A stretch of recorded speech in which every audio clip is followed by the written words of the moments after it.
지난 9월 22일 한동안 잠잠하던 세계에 또다시 시끄러운 포탄 소리가 울려 퍼졌어. 러시아가 한 달여 만에 우크라이나 주요 도시에 대규모 공습을 가했거든. 러시아는 왜 우크라이나를 공격하는 걸까? 그리고 이 전쟁이 우리에게 왜 중요한 걸까?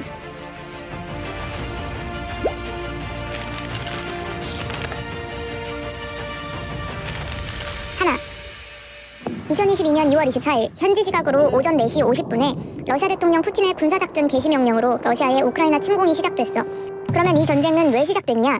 돈바스 전쟁이라든가 크림반도 사태라든가 러시아와 우크라이나 사이의 갈등은 대서사시처럼 복잡해. 시간 관계상 그 내용은 생략하고 이번 전쟁의 도화선이 된 사건은 바로 우크라이나가 북대서양 조약기구인 나토에 가입하려고 했기 때문이야.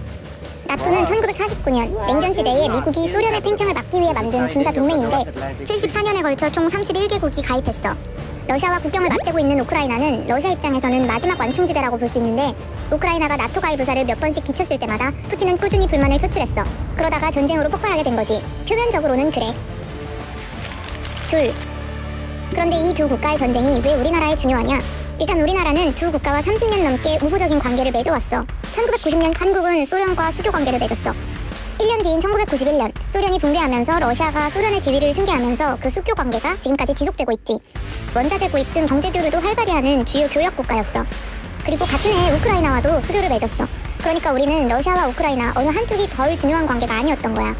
그런데 윤석열 대통령이 지난 7월 15일 유럽 순방도 중에 예정이 없이 우크라이나를 깜짝 방문했어. 평화연대 이니셔티브를 추진하겠다며 군수물자 지원도 할 것이라고 말했어. 이후 9월 G20 정상회담에서는 23억 달러, 우리 돈 약 3조 원에 달하는 대규모 지원 계획을 내놨지. 실제로 지난 9월 19일 한국, 우크라이나, 폴란드 세 나라가 우크라이나 재건 건설 업무 협약도 체결했어. 물론 뭐 우크라이나 재건 사업으로 우리가 얻을 경제적 이익이 있기야 하겠지. 그런데 러시아가 이런 상황에 가만히 있을까? 러시아 대통령실 대변인은 한국이 우크라이나에 군사 원조를 제공하는 것은 분쟁에 관여하는 것을 의미한다며 유감을 표명했어. 셋. 1, 2차 세계대전의 피해가 워낙 컸기 때문에 국제기구나 조약 형태가 아니라 국가 간 직접적인 동맹 형태의 전쟁은 암묵적으로 금기시되어 왔거든? 그런데 러시아가 70년이 넘도록 유지되어 온 이 세계 평화를 깨면서 다시 한번 국가 간 동맹 블록이 조성되고 있어. 미국을 비롯한 서방 자유주의 국가에서는 우크라이나를 지지하며 소극적이고 적극적인 지원을 단행하고 있어. 러시아는 반대로 중국, 북한과 결속을 다지려고 안팎에서 애를 쓰고 있지. 지난 9월 13일에는 김정은 북한 국무위원장과 푸틴 러시아 대통령이 4년 만에 정상회담을 했어. 지각대장으로 유명한 푸틴 대통령이 30분이나 먼저 나와 김정은 국무위원장을 기다렸대. 그만큼 이번 회담을 중요하게 생각했다는 뜻이겠지? 비공개 회담인데다가 따로 공동성명 같은 걸 내지 않아서 자세히는 알 수 없지만 북한은 무기가 부족한 러시아에 전쟁용 무기를 제공하고 러시아는 북한의 무기 거래 등 군사 협력을 주로 논의했을 가능성이 커.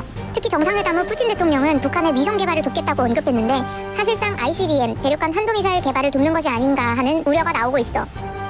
윤석열 대통령은 지난 9월 21일 유엔 총회에 참석해 북한과 러시아 간의 군사 협력을 정면으로 비판하기도 했어. 도발이 될 것입니다. 이런 와중에 왕이 중국 외교부장이 러시아에 방문했어. 한미일 대 북중러라는 구도가 본격적으로 형성된 셈이야. 그래서 우리나라에 도대체 어떤 직접적인 영향이 있냐고? 북한이 러시아 전쟁을 지원하게 되면 국경을 맞대고 있는 우리나라에도 긴장감이 조성될 수밖에 없어. 우리는 군사비, 방위비 등 추가 지출이 따를 수밖에 없겠지. 러시아 우크라이나 전쟁이 우리나라에 직간접적으로 영향을 미치게 되는 거야. 뿐만 아니라 동북아시아 국제 정세 전체에도 영향을 미치겠지. 전쟁을 일으킨 러시아가 1차 원인을 제공했지만 전쟁국 사이에 개입한다는 논란을 일으키는 대통령의 외교력도 아쉬운 지점이야. 윤석열 대통령의 불필요한 발언과 가벼운 언행이 안보 위협을 키우고 있는 거 아닐까? 이게 진짜 국익에 도움이 되는 행동이라고 생각하는지 댓글로 남겨줘. 오늘 333은 여기까지. 다음 주에는 더 재밌고 핫한 이슈로 찾아올게. 빠이.